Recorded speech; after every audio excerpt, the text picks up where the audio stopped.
மரங்களின் ரகசிய மொழி. நம் கால்களுக்கடியில் மறைந்திருக்கும் அற்புத உலகம். ஒரு காட்டின் ஊடாக நாம் நடந்து செல்லும் பொழுது நம்மை சுற்றிலும் உள்ள நெடுதுயர்ந்த மரங்கள் அமைதியாக இருப்பதாக நாம் நினைக்கலாம். ஆனால் காடு பேசிக் கொண்டிருக்கிறது என்பதுதான் உண்மை. இலைகளின் ஒவ்வொரு சிறு சலசலப்பும், ஒவ்வொரு மெல்லிய வாசமும், நம் பாதங்களின் கீழ் மறைந்திருக்கும் ஒவ்வொரு வேரும் ஏதோ ஒரு தகவல் பரிமாற்றத்தில் ஈடுபட்டு கொண்டிருக்கலாம். ஏனென்றால் மரங்கள் ஒன்றோடொன்று பேசிக்கொள்ளும். அவை எச்சரிக்கை அனுப்பும், உணவை பரிமாறிக்கொள்ளும், தன் அருகில் இருக்கும் மரங்கள் உயிர் பிழைக்கவும் உதவும். இதுதான் கானகத்தின் இரகசிய மொழி, மரங்கள் பேசிக்கொள்ளும் அற்புதமான முறை. நம்மில் பலரும் மரங்களை தனித்தனி மரமாக பார்க்கிறோம். ஒவ்வொன்றும் உயரமாகவும் தனியாகவும் இருப்பதாக எண்ணுகிறோம். ஆனால் மண்ணிற்கு அடியில் அவற்றின் வேர்கள் சொல்வது முற்றிலுமாய் வேறு ஒரு கதை. மண்ணிற்கு அடியில் நம் கண்ணுக்கு புலப்படாத ஒரு வலை பின்னல் இருக்கிறது. இந்த அமைப்பு மிகவும் நுணுக்கமாக இருப்பதால் விஞ்ஞானிகள் இதை வுட்வைட் வெப் என்கிறார்கள். மறைவாய் இருக்கும் இந்த வலை பின்னல் வேர் பூஞ்சை என்கிற நூல் போன்ற பூஞ்சையால் உருவானது. இந்த பூஞ்சை பல்வேறு மரங்களின் வேர்களை இணைக்கும். அதாவது நம் கணினிகளை இணையதளம் இணைப்பது போல. நிலத்தின் கீழ் இருக்கும் இந்த வலை பின்னலால் மரங்கள் சத்துக்களை, நீரை தங்களுக்குள் பகிர்ந்து கொள்ளும். அது மட்டுமல்ல, ரசாயன தகவல்களையும் பகிர்ந்து கொள்ளும். ஒரு மரத்திற்கு உதவி தேவைப்படும் பொழுது இன்னொரு மரம் உதவுகிறது. ஒரு பெரிய ஆரோக்கியமான மரம் தன் சத்துக்களை அருகில் உள்ள வெயில் படாத பலவீனமான மரத்திற்கு இந்த ஃபங்கல் இணைப்பால் வழங்குகிறது. வயதான அம்மா மரங்கள் சூரிய ஒளி தரையில் படாத அடர்ந்த காடுகளில் தங்கள் சின்னஞ்சிறு செடிகளை காப்பாற்ற அவற்றிற்கு உணவை அளிக்கின்றன. இது நம் காலடியில் உள்ள நிலத்தின் கீழ் மறைவாய் நடக்கும் அன்பின் வெளிப்பாடு. ஆனால் இது மண்ணிற்கு கீழே மட்டும் நடப்பது அல்ல. மரங்கள் காற்றின் மூலமாகவும் தகவல் அனுப்பும்.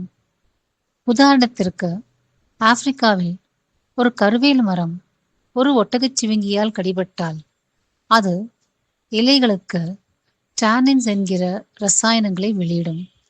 அதன் காரணமாக இலைகள் கசப்பாகவும் சுவை குறைந்தும் இருக்கும். அதே நேரத்தில் எத்திலீன் என்கிற வாயுவை காற்றில் வெளியிடும். அருகில் உள்ள மரங்கள் இந்த சமிக்ஞையை உணர்ந்து கொண்டு தாங்களும் வேகமாக டானின்களை உற்பத்தி செய்ய தொடங்கும்.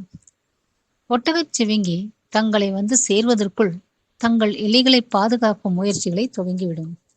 மரம் காற்றின் மூலமாக பிற மரங்களுக்கு தகவல் பரிமாறும் ஒரு உயிருள்ள எச்சரிக்கை கருவி.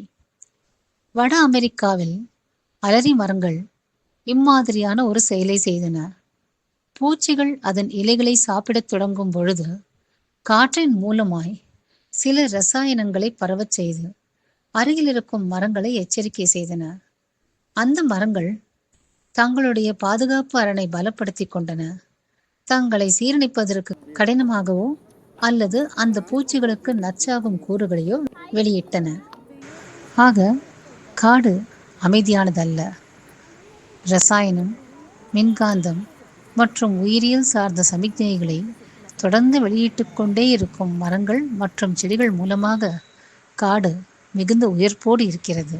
கனடாவை சேர்ந்த சூசன் சிமர்ட் என்னும் ஆராய்ச்சியாளர் மூலமாக 1990களில்தான் இந்த மறைமுக தொடர்பாடல் முதல் முறையாக கண்டுபிடிக்கப்பட்டது. பஷ் ஃபிர் போன்ற ஒட்டுமொத்தமாக வெவ்வேறு இனங்களை சார்ந்த மரங்கள் நிலத்துக்கடியில் சத்துகளையும் கார்பனையும் பரிமாறிக்கொள்வது அவரின் ஆய்வு மூலமாக தெரிய வந்தது. ஒரு மரத்திற்கு குறைவான சூரிய ஒளி கிடைத்தால் அதன் அருகிலுள்ள மரம் ஃபங்கல் நெட்வொர்க் மூலமாக கூடுதல் உணவை அளித்தது. ஆபத்து ஏற்படும் பொழுது, உதாரணத்திற்கு பூச்சி தாக்குதல் ஏற்படும் பொழுது, மரங்கள் ரசாயனங்களை வெளியிட்டு தங்களை காத்துக் கொள்வதோடு ரசாயன சமிக்ஞைகள் மூலமாக மற்ற மரங்களையும் காக்கிறது. இறக்கும் மரங்களும் முக்கிய பங்களிக்கின்றன. தாங்கள் மொத்தமாக அழியும் முன் இறக்கும் மரங்கள் தங்களிடம் மீதமுள்ள சத்துக்களை அவற்றின் வலைப்பின்னல் மூலம் இளம் மரங்களுக்கு அளித்துச் செல்கின்றன. அது வாழ்விற்கான இறுதி பரிசு போல. காடு ஒவ்வொரு துளி ஆற்றலையும் மீண்டும் மீண்டும் பயன்படுத்தி காட்டின் உயிர்ப்பை பாதுகாப்பது போல் இருக்கிறது. மரங்களின் இந்த நிலத்தடி இணையம் பற்றிய சில கேள்விகளும் சில ஆராய்ச்சியாளர்களால் முன்வைக்கப்படுகிறது. அம்மா மரங்கள் இளம் மரங்களுக்கு சத்துக்களை அளிப்பது முழுமையாக நிரூபிக்கப்படவில்லை என்று சில விஞ்ஞானிகள் கருதுகின்றனர். இயற்கை தன்னுள் பொதித்து வைத்திருக்கும் கணக்கிலடங்கா ரகசியங்களை மனிதர்களின் ஆய்வுகள் கண்டறியும் வரை கேள்விகள் இருக்கத்தான் செய்யும். இதை சற்றே எண்ணி பாருங்கள். மரங்களால் ஆபத்தை பற்றிய செய்தியை பரிமாறிக்கொள்ள முடிகிறது. அவைகளால் ஒன்றுக்கொன்று உணவளித்துக் கொள்ள முடிகிறது. ஒருவேளை நாம் காடுகளில் நடந்து கொண்டிருக்கும் பொழுது மெல்ல வரும் காற்று வெறும் காற்றாக இல்லாமல் மழை, சூரிய ஒளி, ஆபத்து, உயிர் வாழ்தல் பற்றிய தகவல்களை ஆயிரக்கணக்கான மௌன குரல்களாய் பரிமாறிக்கொண்டிருக்கும் மரங்களின் மொழியாகவும் இருக்கக்கூடும். மனித நடவடிக்கைகள் இந்த இணைப்பை நொறுக்குகிறது என்பது மிகவும் சோகமானது. காடுகள் அழிக்கப்படுதல், எரிக்கப்படுதல் மற்றும் துண்டாடப்படுதல் ஆகிய மனித நடவடிக்கைகளால் நிலத்தின் அடியில் இருக்கும் இந்த இணைப்புகள் அழிந்து போகின்றன. ஒரு தாய்மரம் அழிக்கப்பட்டால் இளம் மரங்கள் தங்களுடைய ஆசானை, பாதுகாவலனை, வழிகாட்டியை இழந்து போகும். நாம் இழப்பது வெறும் ஒரு மரத்தை அல்ல, நாம் இழப்பது இயற்கையை பற்றிய ஞானத்தை. நம்முடைய நடவடிக்கைகள் நேராக இருந்தால் இயற்கையால் தன்னைத்தானே குணமாக்கிக் கொள்ள முடியும். அங்கும் இங்குமாய் மரங்களை நடுவதை விட காடுகளை உருவாக்கினால் சுற்றுச்சூழல் விரைவில் மேம்படும் என்று விஞ்ஞானிகள் நம்புகின்றனர். மரங்கள் மீண்டும் உறவுகளை ஏற்படுத்திக் கொள்ள நாம் அனுமதித்தால் மண் வளமாகும், வனவிலங்குகள் நலம் பெறும், காற்று சுத்தமாகும். அடுத்த முறை ஒரு காட்டின் ஊடாக நடந்து செல்லும் பொழுது சற்றே நில்லுங்கள். உங்கள் கண்களை மூடிக்கொண்டு கவனமாய் கேளுங்கள். உங்களை சுற்றியுள்ள மரங்கள் பேசிக்கொண்டிருக்கலாம். மரங்கள் மிகவும் ஆழமான உண்மையை நமக்கு கற்றுத்தருகின்றன.